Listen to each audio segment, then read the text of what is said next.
Baik, Bismillahirrahmanirrahim. Assalamualaikum warahmatullahi wabarakatuh. Izin memperkenalkan diri dan mempresentasikan hasil tugas saya, yang yaitu tugas UAS yang bertema strategi bisnis sepatu dengan tema kewirausahaan mata kuliah. Oke, di sini perkenalkan nama saya Tegar Tama Wisnu Sesa dengan NIM 2021 08 012338 dari Prodi Teknik Informatika dari Fakultas Ilmu Komputer. Baik, di sini saya akan mulai dengan tema strategi bisnis sepatu. Kemudian kita sebelumnya akan mengenal struktur toko sepatu, yaitu apa saja. Berikut contoh umum struktur bisnis sepatu. Ada 9, yaitu pemilik toko bertanggung jawab atas pengelolaan keseluruhan toko sepatu, pengambilan keputusan strategis, dan mengatur operasional harian toko. Kedua, ada manajer toko bertanggung jawab atas pengelolaan operasional toko sehari-hari, termasuk stok barang, inventaris, pemesanan, dan pengaturan jadwal karyawan. Ketiga, ada tim penjualan yang berfungsi sebagai karyawan toko yang membantu pelanggan dalam memilih sepatu yang sesuai dengan kebutuhan mereka, memberikan informasi yang tentang produk, dan memberikan pelayanan yang ramah dan profesional. Keempat, ada tim kasir bertugas untuk menangani transaksi pembayaran dari pelanggan, mengelola pembayaran tunai atau kredit, atau kartu, dan menyediakan kwitansi pembelian. Kemudian 5, tim gudang bertanggung jawab atas penerimaan, penyimpanan, dan pengeluaran stok sepatu di gudang toko. Mereka bekerja sama dengan manajer toko untuk memastikan stok selalu cukup dan teratur. 6, ada tim visual merchandise, yaitu adalah berperan mengatur dan mendesain tata letak toko sepatu untuk menciptakan suasana belanja yang menarik dan bertata dengan baik. Mereka yang bertanggung jawab atas display produk dan promosi di toko. 7, tim marketing bertujuan untuk merencanakan dan melaksanakan strategi pemasaran toko, termasuk promosi iklan dan kegiatan pemasaran lainnya untuk meningkatkan visibilitas toko dan menarik lebih banyak pelanggan. 8, tim pelayan pelanggan bertanggung jawab atas kepuasan pelanggan, menangani pertanyaan, keluhan, dan masukan pelanggan dengan sopan dan efisien. 9, tim e-commerce jika ada, bertugas untuk mengelola dan mengoperasikan platform e-commerce toko sepatu, termasuk mengelola situs web, pemesanan online, pengiriman, dan dukungan pelanggan online. Baik, slide selanjutnya, yaitu ada siklus pembelian. Ada 4, yaitu pemilik atau pengusaha, yaitu adalah memproduksi sebuah barang. Yang kedua ada brand ambassador, memasarkan atau mempromosikan sebuah produk pada iklan. 3, konsumen, pembelian produk tersebut untuk dijual kembalian pengecer atau distributor. 4, pelanggan, orang yang kegiatannya membeli dan menggunakan suatu produk baik barang maupun jasa secara terus-menerus.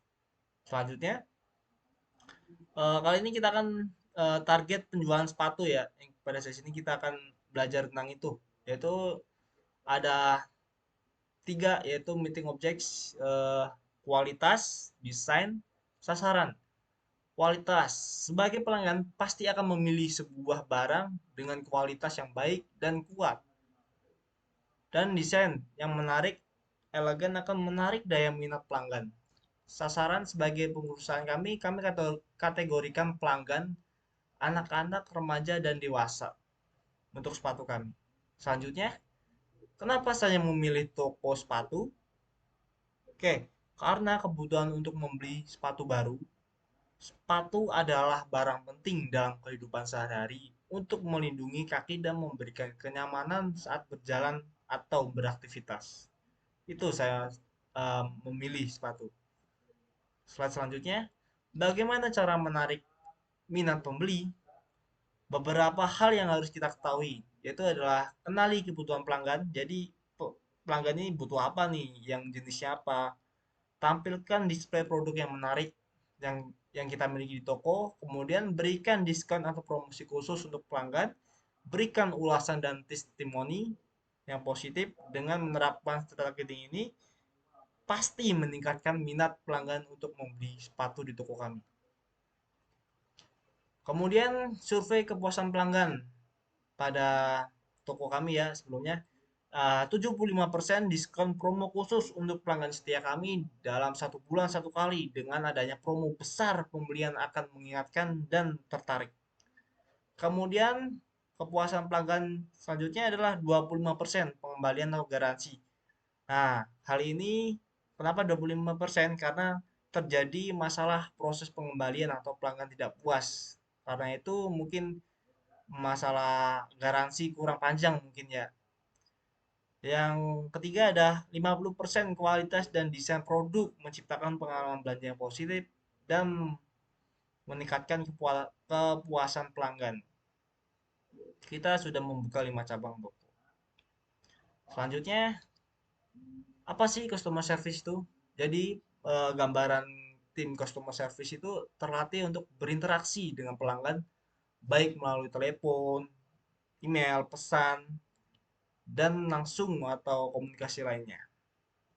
Kemudian hasil pemasaran dalam pertemuan kemarin yaitu ada minggu pertama, minggu kedua, dan minggu keempat, ketiga, empat. Itu ada September kita target tercapai dalam minggu keempat. Yang minggu ke satu, 2, 3 itu gagal. Oktober kita mengalami peningkatan. Minggu satu dan minggu ketiga dapat. Kemudian minggu ketiga naik lagi jadi 3 tercapai. Keempat stabil. Oke, alasannya penjelasan hasil pemasaran tadi yaitu ada terjadinya hasil pemasaran produk pada September minggu keempat pemasaran tercapai. Kemudian pada hari kedua mulai perubahan pemasaran belum stabil. Bulan November, pada bulan November pelanggan meningkat mulai tertarik dengan produk. Desember, pada bulan Desember kepercayaan pelanggan sangat meningkat menjelang baru atau tahun baru atau akhir tahun.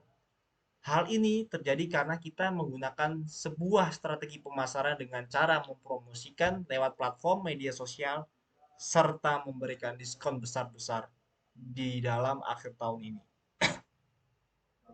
Baik, selanjutnya kita juga menggunakan aplikasi untuk hal memikat pelanggan ya. Eh, ada aplikasi bisa menjadi saluran penjualan tambahan yang efektif. Dengan adanya fitur pembelian di aplikasi ini, pelanggan dapat dengan mudah membeli produk tanpa harus melalui proses yang rumit. Ini dapat meningkatkan kemungkinan konversi dan meningkatkan penjualan. Kemudian ada mobile web. Pasti tahu kalian. Kita menjual dengan situs web sudah tersedia. Jadi menawarkan fasilitas transaksi online bisa dengan menyediakan layanan pembayaran dan keranjang belanja. Pelanggan dapat melakukan pembelian dengan mudah tanpa harus ke toko.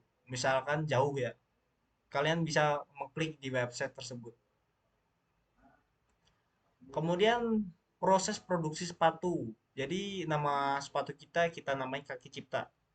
Jadi prosesnya apa aja? Jadi kayak desain dan perencanaan itu proses produksi itu dimulai dari merancang desain sepatu yang unik agar pelanggan tertarik. Kemudian ada pemilihan bahan baku.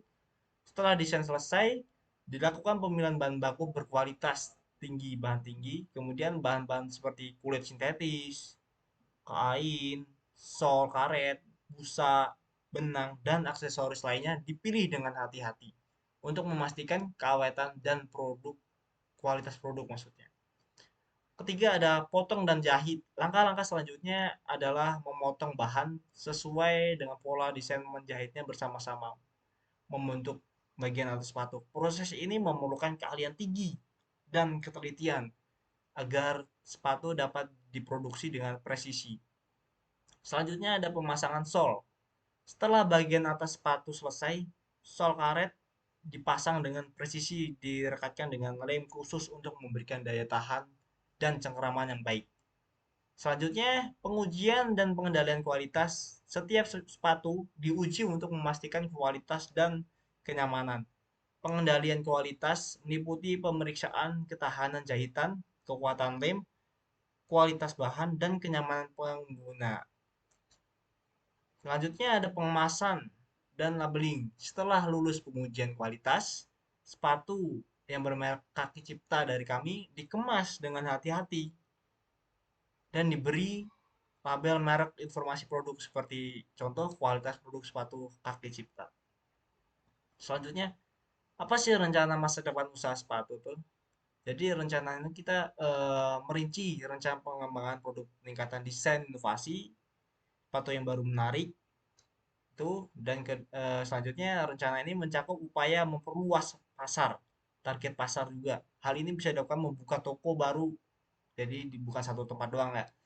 Dan yang ketiga ada teknologi dan pemasaran digital. Rencana masa depan akan menetapkan strategi penggunaan teknologi pemasaran digital untuk meningkatkan kehadiran merek, mencapai konsumen potensial. Kemudian yang keempat adalah kemitraan dan kerjasama. Rencana ini akan mempertimbangkan peluang untuk bermitra dengan perusahaan lain atau berkolaborasi. Kemudian kelima ada perluasan jaringan distribusi. Rencana ini akan mengevaluasi jaringan distribusi saat ini dan merencanakan upaya untuk mengembangkan kemitraan dengan pengecer lokal atau online yang lebih luas.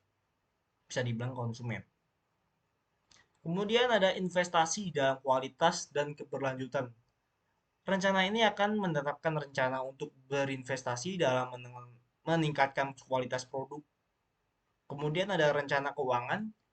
Rencana masa depan akan mencakup proyeksi keuangan dan anggaran yang merinci pendapatan biaya dan laba diharapkan dalam jangka waktu tertentu. Dan yang terakhir ada pengembangan tim dan sumber daya manusia. Rencana ini akan mempertimbangkan kebutuhan untuk mengembangkan tim yang kompeten. Baik, terima kasih. Mungkin presentasi tugas hasil UAS ini kewirausahaan sudah selesai. Apabila ada kekurangan dan kelebihan, mohon maaf. Saya akhiri. Wassalamualaikum warahmatullahi wabarakatuh.